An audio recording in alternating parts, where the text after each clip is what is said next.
নমস্কার বন্ধুরা, আর একটা নতুন পর্বে তোমাদের সবাইকে জানাই স্বাগত। আশা করি সবাই ভালো আছো, সুস্থ আছো। আজকে নিয়ে চলে এসেছি বেশ কিছু কিচেন টিপস, যেগুলো জানা থাকলে আমাদের দৈনন্দিন কাজটা কিন্তু অনেকটাই সহজ হয়ে উঠবে।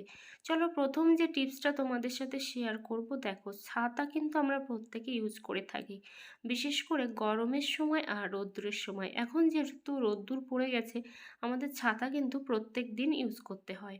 তো এখানে দেখো, ছাতাটা যদি এভাবে এলোমেলো হয়ে পড়ে থাকে, তাহলে কিন্তু ছাতার শিকটা খুব সহজে ভেঙে যেতে পারি।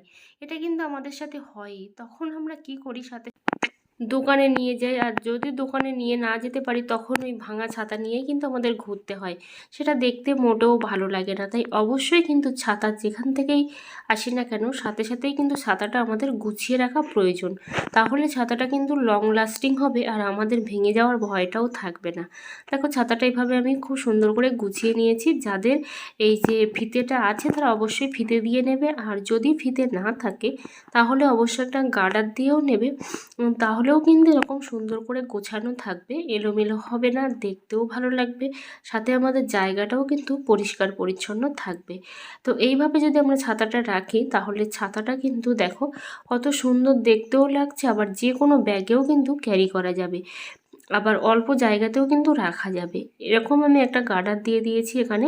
যদি তোমাদের কাছে ছোট গার্ডার থাকে, ছোট গার্ডারও দিতে পারো। তারপর যে গার্ডারগুলো আমরা চুলে দিই, তো সেই গার্ডারগুলোও কিন্তু এখানে তোমরা ইউজ করতে পারো। তোমাদের পছন্দ মতো যে কোনো গার্ডার কিন্তু তোমরা দিতে পারো। আর যদি ভিডিওটা ভালো লেগে থাকে, অবশ্যই কিন্তু চ্যানেলটা সাবস্ক্রাইব করতে ভুলো না। আর চ্যানেলে নতুন বন্ধু হয়ে থাকলে অবশ্যই একটা লাইক আর কমেন্ট করে দিও। চলো, পরের টিপসটা শেয়ার করি। দেখো, চালের মধ্যে কিন্তু আমাদের একটা কালো কালো পোকা হয়। তো দেখেই বুঝতে পারছো যে চালের মধ্যে কিন্তু একটা কালো কালো পোকা এখানে হয়েছে। আর এটা কিন্তু আমি অল্প করে চাল নিয়েই দেখাচ্ছি। তো ড্রামের মধ্যে কিন্তু এম, দেখাতে পারতাম, কিন্তু যেহেতু অনেকটা চাল ড্রামের মধ্যে, তো সেই জন্য আমি আলাদা করে পাত্রে তুলে নিয়ে দেখাচ্ছি। দেখো, এই পোকাগুলো আমরা খুব সহজে বের করতে পারি না, কারণ আর এই চালগুলো ধুতেও কিন্তু আমাদের অনেকটা সময়ও লাগে, অনেকটা জলও খরচা হয়, আর আমাদের কিন্তু বিরক্তিও প্রকাশ হয়, কারণ আমরা কিন্তু ভাতে এই পোকাগুলো পাই। তো এখানে নিয়েছি আমি একটা ক্রিমের কৌটো। এখানে যদি তোমাদের কাছে ছোট কোনো গ্লাস, বাটি, যে কোনো কিছু কিন্তু একটা নিতে পারো।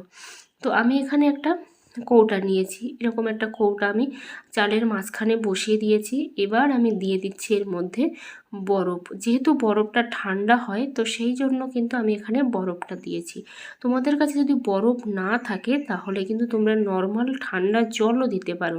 মানে যে জলগুলো আমরা বাড়িতে সচরাচর খেয়ে থাকি, তো সেই জলটাও কিন্তু তোমরা এখানে দিতে পারো। তার ফলে কি হবে, ওই যে পোকাগুলো চারিদিকে আছে না, এই পোকাগুলো কিন্তু আস্তে আস্তে উঠে বেরিয়ে যাবে। কারণ এই ঠান্ডাটা কিন্তু পোকা সহ্য করতে পারে না। তাই কিন্তু আস্তে আস্তে এটা বেরিয়ে দেখবে একদমই কিন্তু পরিষ্কার হয়ে গেছে। পোকা কিন্তু আর চালের মধ্যে নেই। অবশ্যই কিন্তু ওভারনাইট রেখে দিতে পারো, বা এইভাবে কিন্তু তোমরা সবসময় চাল বা বরফের জলটা কিন্তু একটা পাত্রে করে বা গ্লাসে করে কিন্তু চালের মাঝখানে রেখে দিতে পারো। অবশ্যই কিন্তু টিপসটা করে দেখো যে কতটা হেল্পফুল হয়, আর পোকাগুলো কত সহজেই চাল থেকে বেরিয়ে যাবে। তো দেওয়ার সাথে সাথে তোমরা বুঝতে পারবে না, একটু টাইম নিয়ে কিন্তু এটা করতে হবে। চলো, পরের টিপসটা শেয়ার করি। দেখো, আমাদের কিন্তু মাছ, মাংস, বিশেষ করে পেঁয়াজ, রসুন এগুলো কাটতে গেলে, বা অনেক আয়রন জাতীয় সবজি আছে যেগুলো কাটতে গেলে আমাদের কিন্তু হাতটা কালো হয়ে যায়। আবার অনেক সময় ঝালও লাগে যখন আমরা ঝাল নিয়ে থাকি। তো এভাবে দেখো, আমি একটু লাগিয়ে নিলাম কোলগেট। তো হাতে আমি কোলগেটটা লাগিয়ে নেওয়ার পরে একটু জল দিয়ে নিয়েছি। তার ফলে কি হবে, আমার হাতটা যেমন জ্বালাটাও কমে যাবে, আর সাথে সাথে যে হাতের নোংরা বা যে আয়রন জাতীয় জিনিসগুলো আমরা কাটার ফলে যে কালো হয়ে যায় হাতের নখগুলো, সেগুলোও কিন্তু খুব সহজে পরিষ্কার হয়ে যাবে। অবশ্যই তোমরা টিপসটা অ্যাপ্লাই করে দেখো কতটা হেল্পফুল হয়। তো এইভাবে দেখো, সহজে কিন্তু আমি এটা পরিষ্কার করে নিয়েছি। আর আমার হাতটা দেখো এখন কিন্তু অনেকটাই চকচকে হয়ে গেছে, আর সেই জ্বালা ভাবটাও কিন্তু কমে গেছে। চলো, পরের টিপসটা শেয়ার করি। দেখো, মাস্ক কিন্তু আমরা প্রত্যেকেই ইউজ করি, আবার অনেক সময় পুরানো মাস্ক আমরা ফেলে দিয়ে থাকি। তো সেই মাস্কগুলো ফেলে না দিয়ে একটু যদি বুদ্ধি খাটিয়ে নেওয়া যায়, তাহলে কিন্তু আমাদের অনেকটা টাকাও কিন্তু সাশ্রয় হয়। সেটা কিভাবে? দেখো, মাস্কটা আমি 2 সাইডে কিন্তু গিঁট দিয়ে নিয়েছি। এই যে দেখো, গিঁট দিয়ে নিয়েছি। তো এখানে তোমরা কিন্তু একটু তোমাদের পছন্দ মতো গিঁট দেবে, মানে ছোট করেও দিতে পারো, আবার একটু বড় করে লম্বা করেও গিঁট দিতে পারো। তো আমি একটু ছোট করেই কিন্তু গিঁটটা দিয়েছি। এবার আমি এইটা দিয়ে কি করব দেখো, অনেক সময় কিন্তু এমন হয় আমরা ফোন যখন চার্জে বসাই আমাদের বোর্ডটা কিন্তু অনেকটা উপরে থাকে, আর সেখান থেকে নিচে ফোন রাখাটা কিন্তু অনেকটা ডিফিকাল্ট হয়ে যায়। কারণ ফোনটা দেখবে অনেক সময় কেমন ঝুলে থাকে, তো সেরকম কিন্তু হয়, তখন ফোনটা পড়ে যাওয়ারও ভয় থাকে, আবার কিন্তু বাচ্চারা ধরে টানাটানি করারও ভয় থাকে। তো এভাবে যদি চার্জে দিয়ে তোমরা এইভাবে যদি ফোনটা এই মাস্কের মধ্যে ভরে দাও, যেদিক থেকে খুশি, এর তো 4টে দিকে খোলা, তো যেদিক থেকে খুশি তোমরা কিন্তু ভরে দিতে পারো। তাহলে তোমাদের ফোনটাও যেমন সেফ থাকবে, পড়ে যাওয়ার ভয় থাকবে না, আবার কিন্তু বাচ্চারাও এটা ধরে কিন্তু টানাটানি কোনো মতেই করতে পারবে না। যেহেতু উঁচুতে থাকবে, আমার এখানে যেহেতু অনেকটা নিচু আছে বোর্ডটা, সেই জন্য দেখতে এরকম লাগছে চার্জারটা। আর এখানে যখন অনেক সময় উঁচুতে থাকে তখনই কিন্তু এই সুবিধাটা বেশি পাওয়া যাবে। তো আশা করি এই টিপসটাও তোমাদের অনেকটাই হেল্পফুল হবে, আর যদি হেল্প হয়ে থাকে অবশ্যই কিন্তু একটা লাইক করতে ভুলো না। চলো পরের টিপসটা শেয়ার করি। দেখো, প্রত্যেক দিন আমরা কিন্তু ঝাড়ু দিয়ে থাকি, আর ঝাড়ু দেওয়ার সময় আমাদের অনেক নোংরা কিন্তু ঝাড়ুর মধ্যে চলে আসে। বিশেষ করে যখন ফ্যান চালিয়ে আমরা ঝাড়ু দিই তখনই কিন্তু বেশি নোংরা আরও ঝাড়ুর মধ্যে জড়ো হয়ে যায়।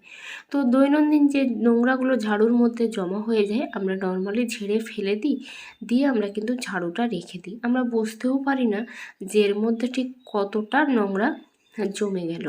তো আমি দেখাবো যে কিভাবে এই নোংরাগুলো আমরা পরিষ্কার করতে পারি। তো দেখো, ঝাড়ু আমি দিয়ে নিলাম, ঘরটা যেহেতু আমরা রেগুলারই ঝাড় দিই। তারপরে দেখো এখানে নিয়েছে একটা কাঁটার চামচ। তো এরকম একটা চামচ দিয়ে কিন্তু অবশ্যই নিতে হবে। এবার চামচটা দিয়ে আমি কি করব দেখো, এই ঝাড়ুটা যদি আমরা পরিষ্কার পরিচ্ছন্ন করে রাখতে পারি তাহলে কিন্তু সেটা দীর্ঘদিন হয়। এটা প্লাস্টিকের ঝাড়ু, যে ফুল ঝাড়ুগুলো হয় সেটা কিন্তু খুব সহজে নষ্ট হয়ে যায়, ফুলগুলো ঝরে ঝরে। কিন্তু তখনও আমরা এই কাজটাই করতে পারি। দেখো, কাঁটা চামচটা যেহেতু কাটা কাটা, এইভাবে টেনে টেনে কিন্তু আমি এর মধ্যে যাবতীয় নোংরাগুলো কিন্তু তুলে ফেলছি, আর সাথে সাথে যে চুলগুলো জমে আছে সেই চুলটাও কিন্তু উঠে চলে আসছে। দেখো, আমরা কিন্তু খালি চোখে দেখতে পাচ্ছিলাম না যে এর মধ্যে সত্যি কতটা চুল জমে আছে। দেখো কতটা চুল এর মধ্যে আছে, বেরিয়েও আসছে সাথে সাথে চুলগুলো। তো এইভাবে কিন্তু তোমরা ঝাড়ুটা পরিষ্কার করে নিতে পারো। তো আমার সামনে দেখো কতটা চুল জমা হয়েছে। এইভাবে কিন্তু আমরা ঘরটাকেও পরিষ্কার পরিচ্ছন্ন করে রাখতে পারি, কারণ যখনই ঝাড় দিয়ে এই যে চুলগুলো আছে এই চুলগুলোও কিন্তু ঘরের মধ্যে ছড়িয়ে যায়, বা অনেক সময় খাবারে উড়ে গিয়ে পড়ে, তখন কিন্তু আমাদের পেটেরও প্রবলেম হয়, আমাদের কিন্তু পাতলা পায়খানা হয়, অনেক রকম প্রবলেম কিন্তু হয়। তো এইভাবে কিন্তু তোমরা ঝাড়ুটাকে পরিষ্কার করে ফেলতে পারবে। দেখো কত চুল এখানে জমা হয়েছে। আশা করি টিপসগুলো তোমাদের অনেকটাই হেল্পফুল হবে।